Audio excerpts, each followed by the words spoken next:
व्यासपीठ पर विराजमान पूजनीय धीरेन्द्र कृष्ण शास्त्री जी, पाटेश्वर बागेश्वर धाम के पीठाधीश्वर,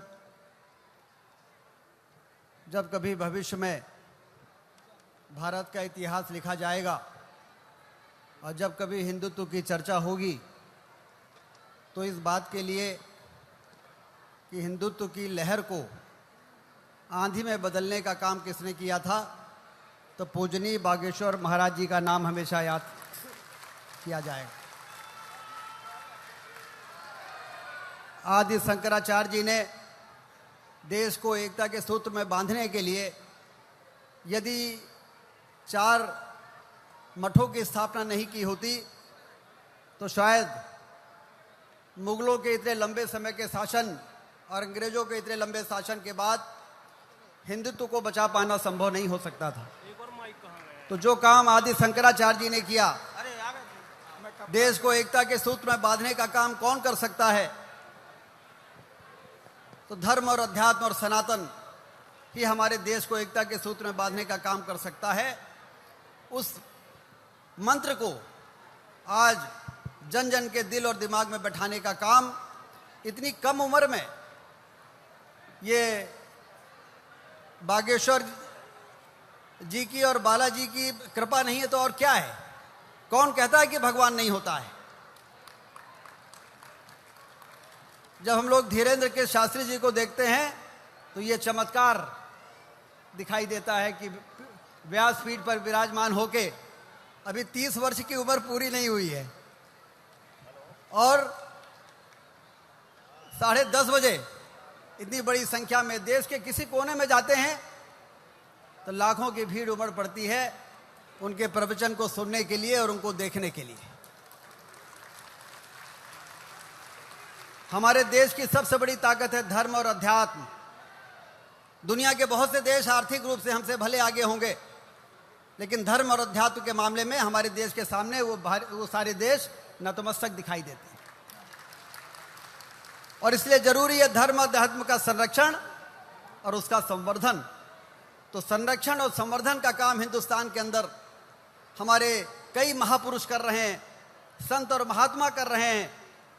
और इस श्रृंखला में धीरेन्द्र कृष्ण शास्त्री जी जिस तरीके से आज देश में इसका अगुवाई कर रहे हैं, उनके चरणों में मैं प्रणाम करता हूं, उनका अभिनंदन करता हूं, ईश्वर को धन्यवाद देता हूं कि जब जब धर्म पर संकट आता है, जब जब आवश्यकता पड़ती है, इस प्रकार के महापुरुषों को जन्म देकर वो समाज को दिशा देने का काम करते हैं।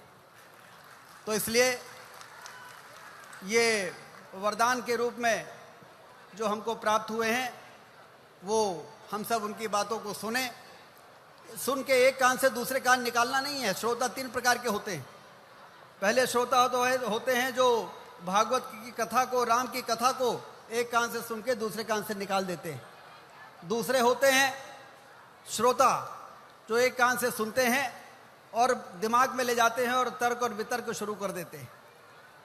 लेकिन सबसे श्रेष्ठ श्रोता वो होते हैं जो भगवान कृष्ण की कथा और राम की कथा को इस प्रकार के संत के मुखारविंद से सुन के अपने हृदय में लेकर बैठा देते हैं। और जो हृदय में बैठाता है वही भक्त हो जाता है। और भगवान को यदि कोई प्यारा है तो भक्त प्यारा होता है, जैसा महाराज जी ने कहा है। तो इसलिए भगवान को यदि की कृपा चाहिए तो इनके मुखारबिंदु से सुने हुए कथा को अपने दिल में बैठाकर और अपने जीवन को कृतार्थ करने का काम हम सब लोग करें। मैं रुद्र प्रताप त्रिपाठी जी को, हमारे ही विंध्य की धरती के, मध्य प्रदेश की धरती के ऐसे सपूत हैं जिन्होंने व्यापार के क्षेत्र में आकर और मुंबई जैसे इस महानगर में अपना स्थान बनाया और स्थान बना के और वो माया की नगरी में भूल भैया में भटके नहीं, धर्म और अध्यात्म को मजबूत करने के लिए अपनी भूमिका का निर्वहन भी कर रहे हैं। अपने गांव में ये हर साल महाराज जी आपको मालूम ही है कथा करते हैं, आपके गुरुदेव जी को वहां पर बुलाते हैं और लाखों लोगों को वहां पर प्रसाद ग्रहण करवाते हैं। तो मैं सोचता था जब मैं पहली बार इनसे मिला कि रुद्र जी मुंबई में इतना व्यापार कारोबार के बाद भी धर्म के प्रति कितना इनका श्रद्धा है। और अब तो कई बार ऐसा हुआ है, और आज हम लोग यदि मुंबई में किसी भागवत कथा में आने का हमको अवसर मिला तो उसका श्रेय भी रुद्र जी को जाता है।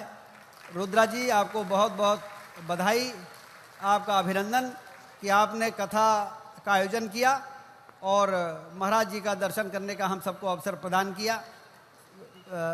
आपको फिर से बहुत अभिनंदन और आप सबको बहुत बहुत बधाई कि आप सब कथा श्रवण करके अपने जीवन को कृतार्थ कर रहे हैं। बोलिए भारत माता की जय श्री राम।